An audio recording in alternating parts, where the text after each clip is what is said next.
Ever wondered how much honey a single bee can produce in its lifetime? The answer might surprise you. A bee's life is not just about buzzing around. They play a vital role in our ecosystem.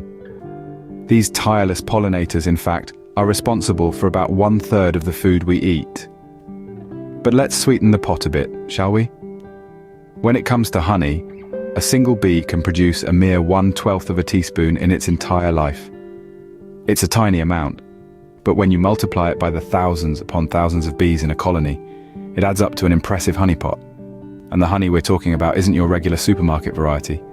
We're focusing on the pure, raw, and delectably complex wild bee honey. Intriguing, isn't it? Let's delve deeper into the sweet world of honey harvesting. Did you know that the taste, color, and texture of honey can vary based on where bees collect their nectar? Yes, that's right. Each flower that a bee visits adds a unique signature to the honey it produces. This is why honey, much like wine, has numerous varieties and subtleties that can be savored and appreciated.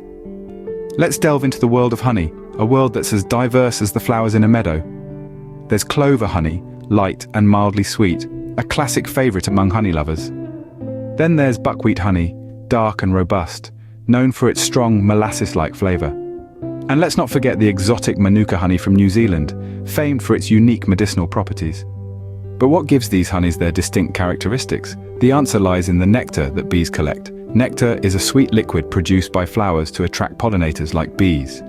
The nectar's composition, which is influenced by the type of flower and its geographical location, is what gives honey its unique flavor, color, and texture. Now, let's take a peek inside the hive, where the magic happens. When bees return to the hive, they pass the nectar to worker bees who chew it, breaking down the complex sugars into simpler ones. This nectar is then stored in the honeycomb and fanned by the bees' wings to evaporate the water content. The result? Thick, sweet honey, a concentrated energy source for the bees and a delightful treat for us. The marvel of honey doesn't end with its creation. The bee's choice of flowers and the subsequent transformation of nectar into honey is a celebration of nature's diversity. Each jar of honey is a unique snapshot of the landscape, season, and even the weather at the time of collection. So the next time you savor a spoonful of honey, remember the diversity of nature it represents. Each drop is a testament to the bee's labor and the symphony of nature that plays out in our gardens and meadows every day. Harvesting honey is not just about extracting the golden liquid, it's about understanding the bees, their behavior, and their needs. For centuries, humans have been harvesting honey from the wild, employing a variety of techniques that are as diverse as the cultures that practice them. Some of these traditional methods involve the use of smoke to calm the bees, enabling the harvester to reach the hive without causing undue alarm. Others involve the construction of specialized tools, like the honey hunter's ladder, which is used to scale the towering heights where the bees often build their colonies.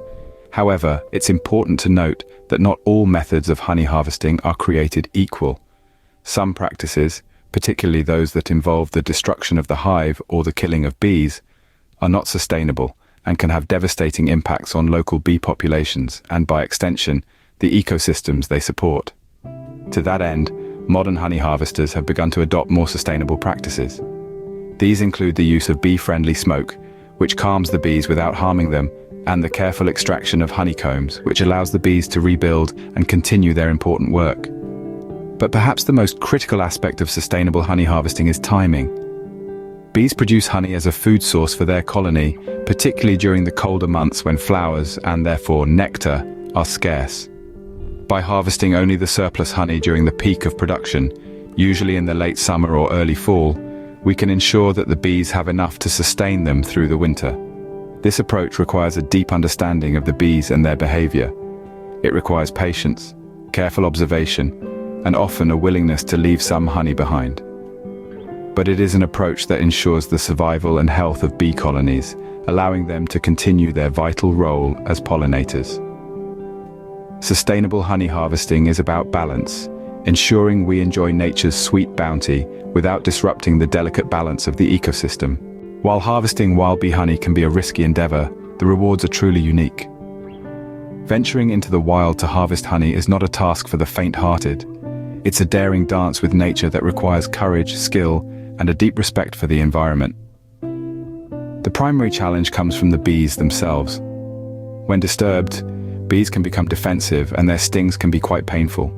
For some people, these stings can even induce severe allergic reactions. Another risk involved in wild honey harvesting is the physical demands of the task. Often, bee colonies establish their hives in tall trees or on cliff faces. Harvesters must not only be skilled climbers, but also maintain their composure while extracting the honey, thousands of bees buzzing around them.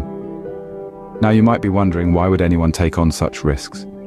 The answer lies in the taste, quality, and nutritional value of wild honey. Unlike commercial honey, which can often be diluted with sugar syrup or heated to high temperatures to extend shelf life, wild honey maintains its pure, unadulterated form. It is rich in antioxidants, enzymes, and other nutrients that are beneficial for health. Its flavor is unparalleled, carrying subtle notes of the flowers from which the bees collected their nectar. Moreover, wild honey is a sought-after delicacy, appreciated by gourmands around the world. It's not just a sweetener, but a gourmet ingredient that adds complexity and depth to dishes. Its rarity and the effort involved in its collection contribute to its high value, making it a lucrative venture for those willing to brave the risks.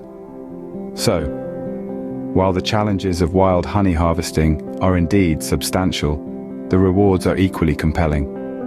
It's a delicate balance between risk and reward, a testament to the lengths that humans will go to for the pursuit of unique natural flavors. Despite the risks, the sweet reward of wild honey makes the endeavor worthwhile for many. The future of honey depends on our actions today.